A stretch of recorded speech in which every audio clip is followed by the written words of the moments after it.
ઉનાળામાં વીજળીનું બિલ આવે ને એટલે જાણે કે એક નાનો આંચકો લાગે, ખરું ને? મોટાભાગે બધા એમ જ માને છે કે આ બધું આકરી ગરમીના કારણે છે. પણ શું ખરેખર એવું છે કે પછી સાચું કારણ કંઈક બીજું જ છે જે આપણી નજર સામે નથી?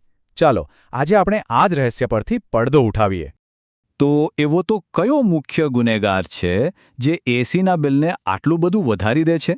જો આ સવાલ પૂછવામાં આવે તો મોટાભાગના લોકોનો જવાબ શું હશે? ચાલો જોઈએ. સ્વાભાવિક છે, પહેલો વિચાર તો તાપમાનનો જ આવે. જેટલી ગરમી વધારે એટલો એસીનો વપરાશ વધારે, અને એટલું જ બિલ પણ ઊંચું. આ ગણિત એકદમ સીધું અને સાચું લાગે છે, નહીં? અને આ જ વાત લગભગ દરેક ઘરમાં મનાય છે. બહાર જ્યારે તાપમાન 40 ડિગ્રીને પાર કરે ત્યારે આપણે મનથી જ માની લઈએ છીએ કે ભાઈ હવે તો એસીને સખત મહેનત કરવી પડશે અને બિલ તો વધવાનું જ છે. પણ ખરી મજા તો હવે છે.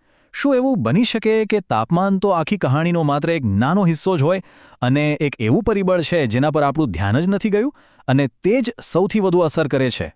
અને એ છુપાયેલો ગુનેગાર છે ભેજ, એટલે કે હ્યુમિડિટી. જી હા, તાપમાન નહીં પણ હવામાં રહેલો ભેજ આપણા એસીના બિલને વધારવા માટે મુખ્ય રીતે જવાબદાર છે. ચાલો સમજીએ કે આ બધું કેવી રીતે કામ કરે છે.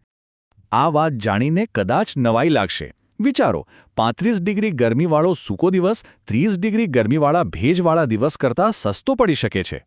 આનો સીધો મતલબ એ છે કે તાપમાન ભલે ઓછું હોય પણ જો હવામાં ચીકાશ એટલે કે ભેજ વધુ હોય તો એસીને બમણી મહેનત કરવી પડે છે અને પરિણામે બિલ પણ વધુ આવે છે. પણ સવાલ એ છે કે આવું કેમ થાય છે? ભેજવાળી હવાને ઠંડી કરવામાં આટલી બધી વીજળી કેમ વપરાય છે? ચાલો એની પાછળનું વિજ્ઞાન એકદમ સરળ રીતે સમજીએ. જો સૂકા હવામાનમાં એસીનું કામ એકદમ સીધું છે, બસ હવાને ઠંડી કરવાની. પણ જેવું વાતાવરણ ભેજવાળું થાય, એસી પર બેવડી જવાબદારી આવી જાય છે. એક તો હવાને ઠંડી કરવાની અને બીજું એ જ હવામાંથી ચીકાશ એટલે કે ભેજને પણ દૂર કરવાનો. આ જે બીજી પ્રક્રિયા છે ને ભેજ દૂર કરવાની, એને ડિહ્યુમિડિફિકેશન કહેવાય છે.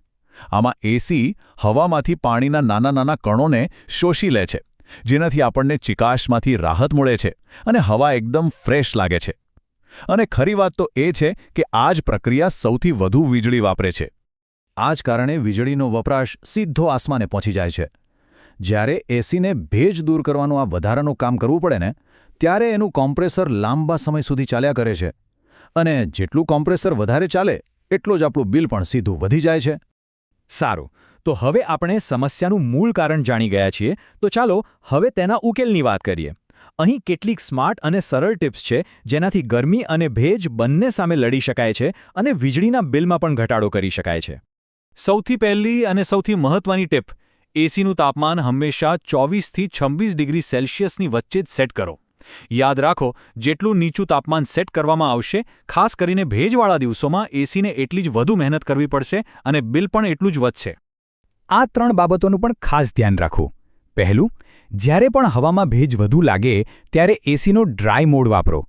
બીજું, ઓરડાના બારી-બારણા બરાબર બંધ રાખો જેથી ઠંડક જળવાઈ રહે. અને ત્રીજું, એસીની નિયમિત સર્વિસ કરાવો અને ફિલ્ટર સાફ રાખો, કારણ કે સ્વચ્છ એસી ઓછી વીજળી વાપરે છે અને સારી ઠંડક આપે છે. તો હવે પછી જ્યારે વીજળીનું બિલ હાથમાં આવે ત્યારે મનમાં શું વિચાર આવશે? બહારનું તાપમાન જોવામાં આવશે કે હવામાં રહેલો ભેજ?